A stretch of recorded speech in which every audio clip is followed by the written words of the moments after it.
আমেরিকায় কেনসিংটন এমন এক জায়গা যা আপনি চাইলেই এড়িয়ে যেতে পারবেন না। দারিদ্র্য, নেশা আর অবহেলা মিলে এখানে এমন এক কঠিন বাস্তবতার জন্ম দিয়েছে যা আমরা অনেক সময় দেখেও না দেখার ভান করি। কিন্তু এই কষ্টের মাঝেও টিকে থাকার এক জেদ সেখানে দেখা যায়।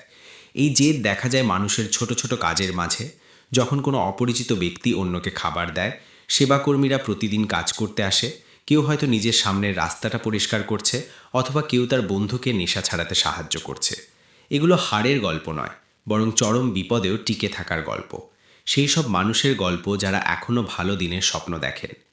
কেনসিংটন যেমন একটা যন্ত্রণার জায়গা, তেমনি এটি এক নীরব সাহসিকতারও নাম, যেখানে মানুষ নিজের অস্তিত্ব টিকিয়ে রাখতে লড়ে যাচ্ছে।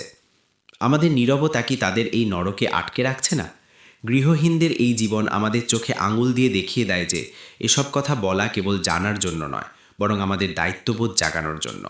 কেনসিংটনের এই জীবন দেখে আমি বুঝেছি যে সহানুভূতি কেবল মনে মনে অনুভব করার বিষয় নয়, এটি এগিয়ে আসার একটি সিদ্ধান্ত।